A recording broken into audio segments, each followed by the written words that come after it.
Frères et sœurs, que Dieu vous bénisse puissamment au nom de Jésus-Christ. Seigneur Jésus-Christ, viens nous exhorter, viens nous édifier par la puissance de ta parole. Seigneur, pour faire tomber les écailles de nos yeux et donne-nous de la sagesse au nom de Jésus-Christ. Amen. Exhortons-nous, frères et sœurs, sur la prêtrise. La prêtrise est importante dans chaque pays. Frères et sœurs, dans l'histoire chrétienne, chaque roi avait, pendant son temps de règne, une prêtrise qui assurait la paix du pays. En fait, Dieu se révélait à travers la prêtrise pour annoncer des oracles et de donner des vrais messages au roi des nations. Frères et sœurs, le Créateur Dieu Tout-Puissant a voulu être le Dieu de toute personne, gouverner lui-même son peuple, sa créature. Mais c'est la créature même qui a désiré avoir des rois aujourd'hui qui sont des présidents. Si vous allez dans le livre de Samuel, 1 Samuel, vous allez lire l'histoire, comment tout cela a commencé. C'est le peuple qui a commencé à demander des rois. Dieu lui-même voulait conduire son peuple.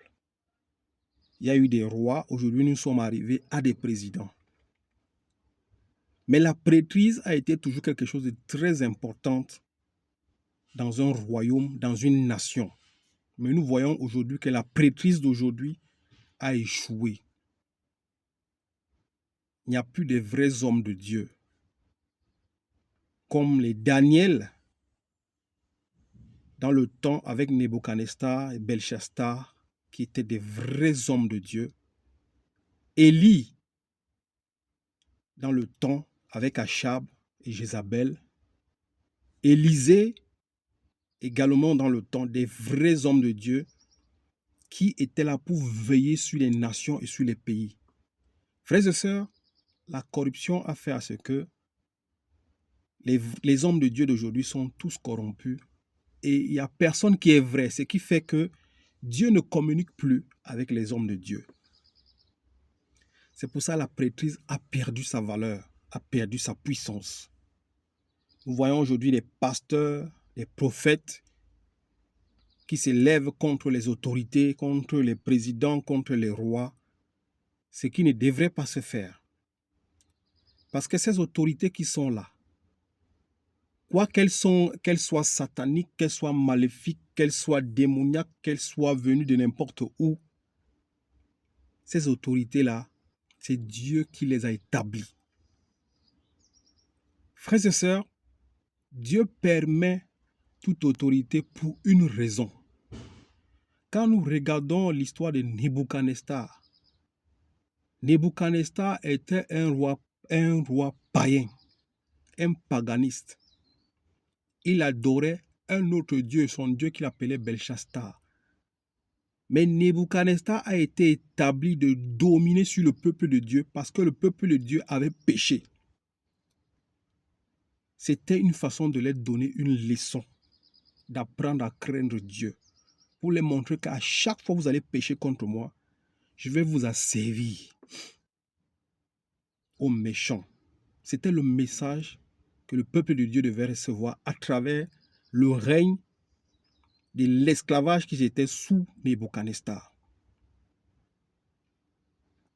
Chaque autorité que Dieu a établie, bonne ou mauvaise, c'est pour une cause. Si dans ton pays, il y a un dictateur, il y a un mauvais président, il y a un rude, il y a un méchant, il y a quelqu'un qui est difficile, c'est sûrement pour une cause. Peut-être Dieu veut que vous vous tourniez véritablement en lui pour implorer sa miséricorde. Peut-être que Dieu veut que vous compreniez que la façon où vous vous comportez, où vous marchez, n'a jamais été une bonne façon. Ils veulent que vous reveniez à la raison. C'est pour ça qu'il a permis que cet homme-là soit là. Nebuchadnezzar n'était pas un homme bien, mais Dieu a permis qu'il a servi son peuple parce qu'il voulait donner une leçon de crainte, une leçon de sagesse à son peuple. Ne détestez pas les autorités que Dieu a établies. Ne priez pas pour que ces autorités décèdent. Ne priez pas qu'ils meurent. Mais implorez la miséricorde de Dieu de vous faire comprendre pourquoi il a permis que ces autorités soient là. Frères et sœurs, nous allons voir quand Nebuchadnezzar a voulu s'enorgueillir, pensant qu'il était puissant, Dieu l'a rabaissé parce que c'est lui qui avait permis qu'il soit là. Et pour que Nebuchadnezzar comprenne beaucoup de choses, il fallait qu'il aille chercher les hommes de Dieu comme Daniel, Shadrach, Meshach, Abednego.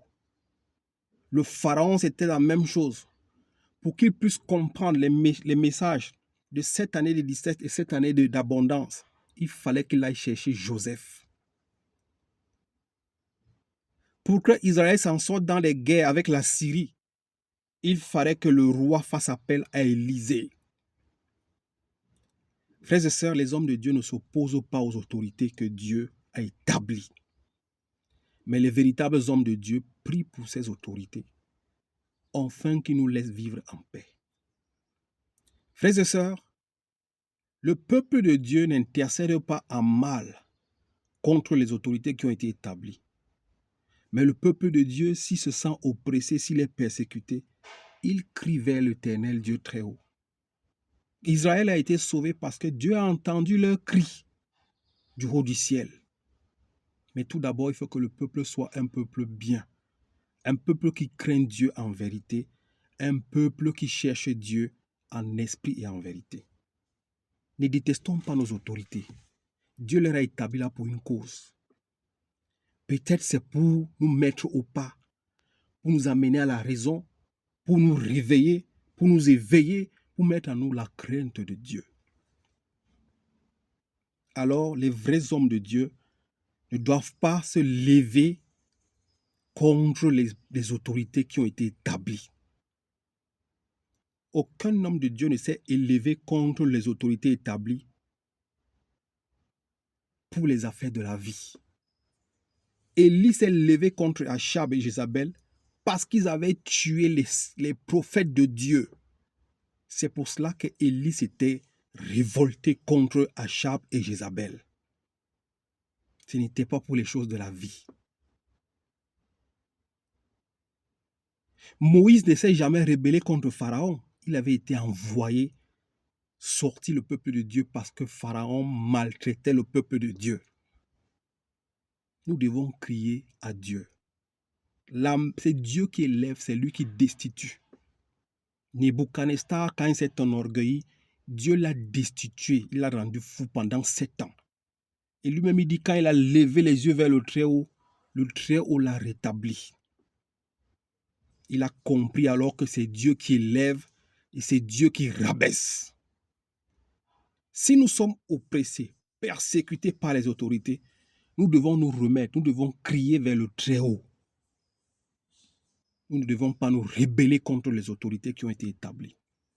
C'est le message que nous allons partager pour nous encourager à continuer à prier pour nos autorités, à bénir nos autorités. Il y a beaucoup d'hommes de Dieu, soi-disant hommes de Dieu, prophètes, qui ont prié, qui ont prophétisé contre les hommes de Dieu. Ils vont mourir, ceci, cela va arriver. Ces hommes de Dieu ces autorités sont toujours là. Mais ces hommes de Dieu, la majorité, eux-mêmes, ils sont morts. Et leurs prophéties ne se sont jamais accomplies. Parce que cela n'était pas la volonté de Dieu. Ce n'est pas ce que Dieu nous demande. Ne détestons pas ces autorités établies. Mais prions pour elles afin qu'on nous laisse vivre notre piété en paix. C'est le message que nous voulons partager. Les hommes de Dieu, il y a certains hommes de Dieu qui prêchent contre les autorités de leur pays. La majorité sont dans des mouvements politiques, mais ils se cachent derrière la parole de Dieu. Ce ne sont pas des véritables hommes de Dieu. Ils sont dans des mouvements politiques, mais ils se cachent derrière la parole de Dieu. Et un vrai homme de Dieu ne fait pas la politique. Un vrai homme de Dieu n'est pas dans les choses de la politique. Lisons la parole de Dieu pour nous édifier. 2 Timothée chapitre 2, verset 4. La Bible déclare ici, « Aucun soldat en service ne s'embarrasse des affaires de la vie courante s'il veut plaire à celui qui l'a recruté. » Aucun soldat Aucun soldat en service ne s'embarrasse des affaires de la vie s'il veut plaire à celui qui l'a recruté. Un homme de Dieu ne s'en occupe pas des affaires de la vie courante s'il veut plaire à Dieu qui l'a recruté. L'homme de Dieu est là pour la foi et enseigner la parole de Dieu, pour édifier le peuple de Dieu à connaître Dieu et aller vers Dieu. Il n'est pas là pour parler des choses de la vie courante concernant le pays. Ce n'est pas l'histoire, le problème d'un vrai homme de Dieu. Aucun soldat en service ne s'embarrasse des affaires de la ville courante s'il veut plaire à celui qui l'a recruté. Si tu es soldat de Dieu, les affaires de la vie courante ne t'intéressent pas. C'est la parole de Dieu, son ministère, ton ministère qui t'a donné, qui est important. C'est d'amener les âmes vers le Christ. C'est tout. Ce qui concerne la vie courante du pays, ça, ce n'est pas ton problème. Mais tu as pour devoir de prier pour ces hommes d'État et de prier pour le pays. Voilà le rôle d'un homme de Dieu. Mais ne pas révolter le peuple ou donner des fausses prophéties contre les autorités, des prophéties surtout que Dieu ne t'a pas révélées. Frères et sœurs, nous pouvons lire également Romains chapitre 13 pour nous montrer que nous ne devions pas nous élever contre les autorités. Nebuchadnezzar était un roi méchant, dur, cruel, criminel, mais il avait compris que la prêtrise a un rôle important. Même les Chaldéens, les magiciens, les astrologues qui étaient autour de lui ne pouvaient pas déchiffrer les énigmes ou les choses difficiles ou les rêves qu'il voyait ou les messages que Dieu lui donnait. Il était obligé de chercher les hommes de Dieu pour le faire comprendre la volonté de Dieu pour son pays et pour son règne. Frères et sœurs, la prêtrise est importante, mais il faut que cette prêtrise d'abord soit une prêtrise qui est vraie, qui craint Dieu et qui marche selon la volonté de Dieu, comme Daniel, Élisée, Élie et tout le reste. 1 Romains 13, chapitre 1, la Bible déclare que chacun se soumette aux autorités qui nous gouvernent. Respectez les autorités. Qu'ils soient mauvais ou bons, nous avions pour rôle de craindre les autorités. Que chacun se soumette aux autorités qui nous gouvernent, car toute autorité vient de Dieu et celles qui existent ont été établies par Dieu. C'est pourquoi celui qui s'oppose à l'autorité résiste à l'ordre de Dieu.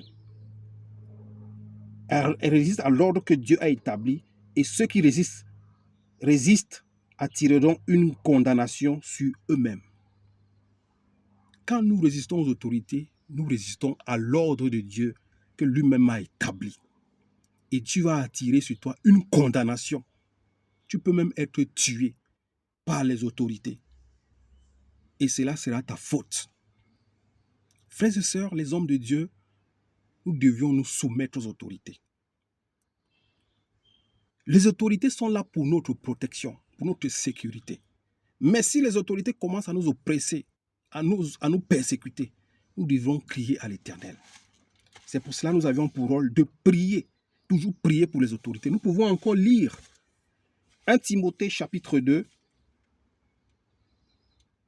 à partir du verset 1. J'encourage donc avant tout à faire des demandes, des prières, des supplications, des prières de reconnaissance pour tout homme, pour tous les rois, on peut mettre aussi les présidents,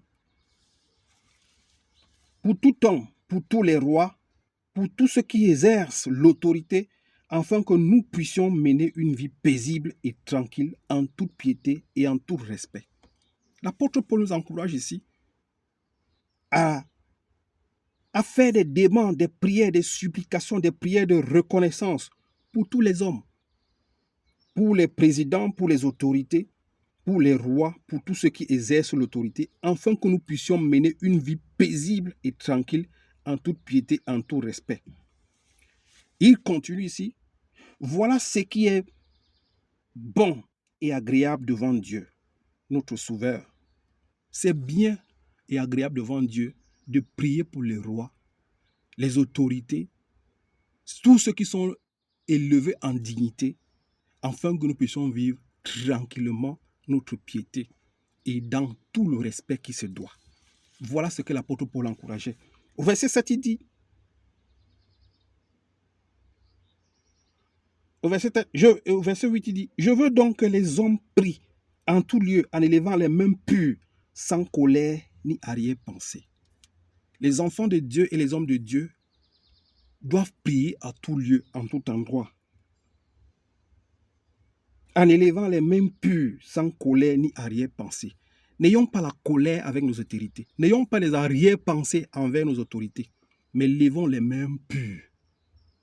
Crions à Dieu si nous sommes persécutés, si nous sommes maltraités, afin que Dieu puisse donner la joie, la paix à nos autorités, afin qu'ils puissent nous gouverner et que nous puissions vivre notre piété. Frères et sœurs, voilà le message que je voulais partager avec vous. Respectons nos autorités, car celui qui ne respecte pas l'autorité s'oppose à l'ordre de Dieu. Et quand tu t'opposes à l'ordre de Dieu, tu peux en mourir. Dieu n'interviendra pas. C'est Dieu qui élève. C'est lui qui établit toute autorité. C'est lui qui destitue toute autorité parce qu'il a le pouvoir de le faire.